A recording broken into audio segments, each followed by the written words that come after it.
I want to begin today, in this recording to all of you, this short little address on this wonderful Christmas Eve, is when I am recording, from the bottom of my heart, regardless of your faith, regardless of how you practice, regardless of whom or what you believe in, a truly and sincere Merry Christmas.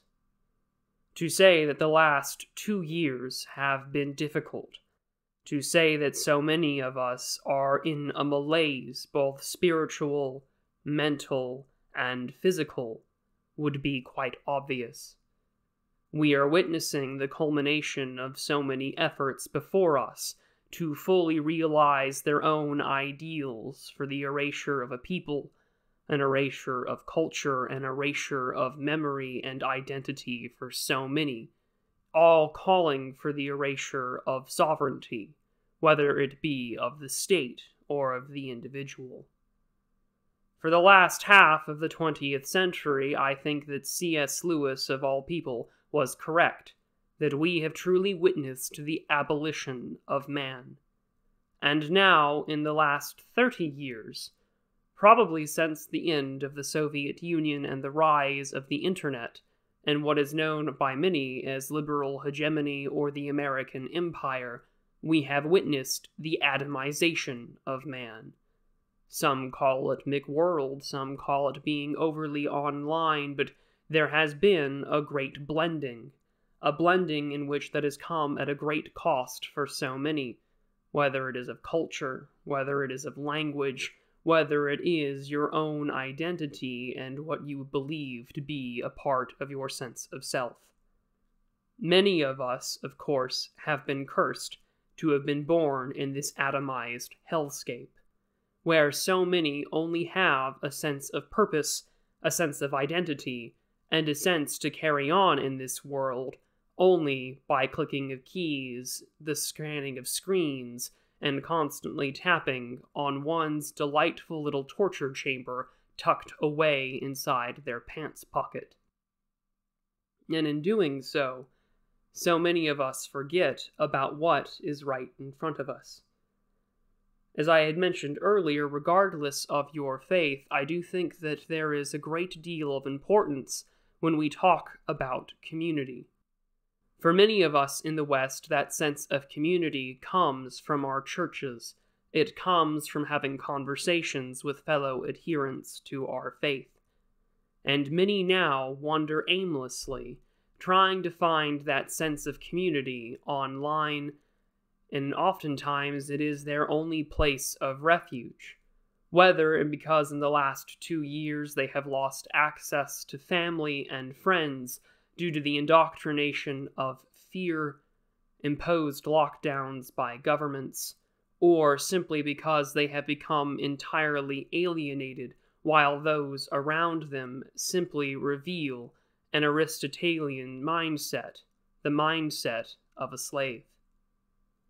And I think now more than ever, during this fantastic holiday, where so many of us Christians gather in celebration of the birth of our Savior, our great Redeemer, that we must reach out to those regardless of their faith, regardless of what they may believe in, and regardless of where they live. We live in a time of great defeat. Almost all of us, of course, have been born in a time where that defeat, that founding mythology since the end of the Great War in 1945, has come to fruition. It dominates our histories taught in schools, it dominates our body politic for so many, and it dominates the very language that so many of us use in our day-to-day conversation. This does not mean, however, that we can simply carry on. Yes, there is a good portion of our lives that have now suffered a total defeat long before we were born.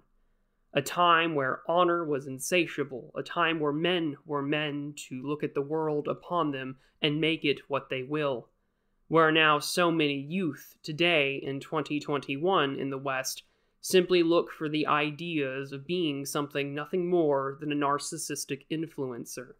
Someone who wishes to be behind the screen at all times, making their money that way, not creating, not being anything, but simply more than another wide-eyed faced, widely gesticulating in front of a camera in hopes that they too might amount to some scramble, some barely scant idea of what it means to have influence and power in the world.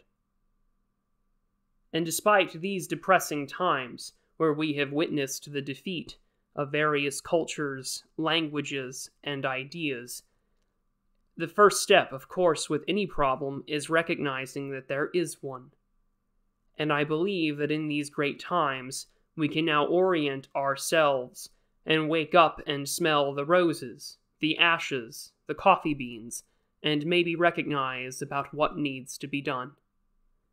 One of the earliest things I have ever said on this channel when it comes to looking at the decline of the West, the decline of our people and its history, how it is denigrated by those that do not share its history and advocate for its replacement by others, that this is often to be compared akin to the Reconquista. And that, of course, took nearly 8 centuries to accomplish, to where the Moors were driven out of Spain, and the Iberian Peninsula was once Christian again. I have told you many times before that my simple goal is that if I can look onward at the world from my porch and witness a world that is better for my grandchildren than the world I was born into, then I have done my simple duty. Do not expect victory today in 2021. Do not expect victory in 2022, although I wouldn't be happier to be wrong in that instance. But now is a time to recognize that we can indeed survive. There is nothing more than they want for the abolition of man to be completed to its next logical conclusion, and that for every man to stare into the void and be atomized. I say to you all, on this festive and merry holiday, the birth of Jesus Christ, our Savior, that is not an option for any of you. You are not allowed to witness nihilism and accept it. None of us are. And if there is one great blessing that has come from the transformation of our social networks and how we perceive information in the world and how we digest it, is that we have now had the great recognition to recognize for all of us just how many of us there are across the world. Even in my short little network, which is not a very large one, I take great pleasure in knowing that there are Hungarians, that there are Brazilians, there are Japanese, there are Englishmen, and there are even fellow Americans that recognize the state of the world that we're in and what is to come. I know that I am not alone. I know that you are not alone. And I hope that during this Christmas holiday that you are with your families, that you have the opportunity to look your loved ones in the eyes and recognize that you have the greatest gift before you. For those of you who are not with family, who are not with friends, either due to government imposition or by simply different social perspectives that have evolved out of fear, dogma, and indoctrination over the course of the last 2 years, I hope that I can give you some simple words of comfort. You are not alone. And I think now more than ever, as we look to the new year, we must recognize what is right in front of us. Do you know the name of your neighbor? Have you broken bread with him or her? When is the last time that you volunteered to help your community or to help a friend or a family member? Have you fixed that fence that someone asked you to work on? Did you take a look at your grandparents' car when they called you about it the other day? Do you work for the local volunteer fire department? And do you work with your church fathers in hopes that you can maintain your congregation and be with those around you who are spiritually lost? To me, looking around in this end of the year 2021 and looking ahead to 2022, I am reminded of the words of St. Basil. A tree is known by its fruit, a man by his deed. A good deed is never lost. He who sows courtesy reaps friendship. and he who plants kindness gathers love. Those words now more than ever stick to me. It is time that we must build, and it is time that we must focus on how to thrive and survive. There are so many of us out there that have written things about said survival, so many that have written things about how to come prepare, and more importantly, how to foster that community.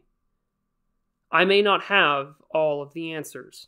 In fact, I guarantee you in my lifetime I probably never will, but that does not stop me from searching for them and trying to make sense, like so many of you, with the world around us. But that does not mean that we are allowed to give up. That does not mean that we are allowed to suffer the endless atomization of autonomy worship and the idea that anyone can do what they want as long as they're not hurting anybody. We recognize the great teleological need to leave something behind, to leave the world better than it once was. And if there was ever a time to engage in sort of that tradition of a New Year's resolution, it would be now. And so I wish to you all, on this wonderful Christmas morning, a chance for you all to recognize about the work that lies ahead. Some of you are a great deal ahead of me on this call, and for that I congratulate you and I plan to learn from you. To others, may this be an opportunity to recognize the need to take action. And I'm not saying that it needs to be radical. Some of the greatest things that have ever been done have started with a single step, a single call, a single recognition that maybe something needs to change within your own lifestyle choices. And so now, as I look towards the future, I know that for me it is uncertain, but I am strengthened by my faith. I am strengthened by knowing so many great deal of you, and everything that you have gone through, and all that you have survived, and all that you have done to carry on. And for that, I am inspired by all of you. I have told many of tales of my own life, and in fact 2021 has been a very good year for me. The good Lord has allowed me to live twice, surviving this coof as an immunosuppressed person, and most importantly having the second chance, a new lease on life with the transplant. As I promised when I announced what had happened, that I was going to live a life of service towards men and towards others, as well as to my God. I fully intend to live up to that promise. I am not a perfect man. None of us are perfect men. But as Christ was born on Christmas Day in Judea in the town of Bethlehem, I know, by God, we will be okay. We do have work to do. It is not going to be a gimme, a freebie, something that is on easy mode. But on this fine Christmas morning, I feel reassured that as we look to the year ahead, and the many years that lie in front of us, the foundations for our survival, the foundations for our success, and the foundation for family and community will be built by so many. And so I will conclude by saying God bless you all, regardless of your faith, and on this happy Christmas morning, may you recognize the importance of family, good deeds towards others, and may you continue to have the willpower, the strength, and the faith to carry on. Merry Christmas. May you have a very happy New Year. And most importantly, go with God and be prudent. Take care.